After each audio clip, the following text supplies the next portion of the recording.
Hi friends, today మన recipe వచ్చేసి sweet corn vada and పచ్చిమిర్చి తీసుకొని అల్లం తీసుకొని గ్రైండ్ చేసుకున్నాను. మనకు కొంచెం స్పైస్గా తగలాలి కాబట్టి స్వీట్ కార్న్ వేసుకొని కొంచెం మనం కచ్చాపచ్చాగా మనం గ్రైండ్ చేసుకోవాలి. ఎందుకంటే కారం అన్నీ మనకి స్పైసీగా తగలాలి కదా కొంచెం, అందుకనే నేను పచ్చిమిర్చి యాడ్ చేశాను. చూడండి, అలా కచ్చాపచ్చాగా మనం అయితే గ్రైండ్ చేసుకోవాలి. అండ్ ఆనియన్స్ 3 ఆనియన్స్ అండ్ కొత్తిమీర అన్నీ యాడ్ చేసుకోవాలి. ఫ్లేవర్ కోసం చాలా బాగుంటుంది.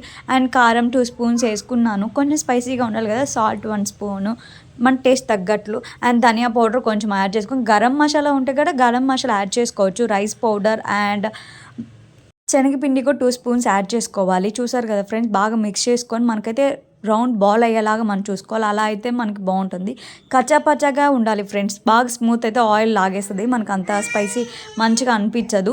బాగా ఆయిల్ హీట్ అయ్యాక నేను అయితే హ్యాండ్తోనే ప్రెస్ చేసుకొని వేసుకున్నాను. చూసారు ఫ్రెండ్స్, మనకు చాలా రెడ్డిష్గా వస్తాయి.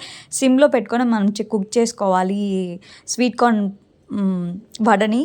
సో మనకి చాలా బాగా టేస్ట్ కానీ మనకి ఫ్లేవర్ బాగా తెలుస్తుంది. అండ్ ఫ్రెండ్స్, మీ పిల్లలు కానీ ఎవరైనా సరే బాగా లైక్ చేస్తారు, మీ హస్బెండ్స్ ఎవరైనా సరే బాగా లైక్ చేస్తారు. చాలా బాగుంటుంది. అండ్ సాస్తో కానీ మనం చట్నీతో కానీ ఎలా అయినా తినవచ్చు. సాస్తో అయితే చాలా బాగుంటుంది. స్నాక్ మనం రైస్లోకి కానీ ఎట్లయినా బాగా ఐటెం బాగుంటుంది. చూసారు ఫ్రెండ్స్, మనకి మధ్యలో కూడా బాగా కుక్ అయ్యి చాలా బాగుంది. Please friends, like, share, comment please.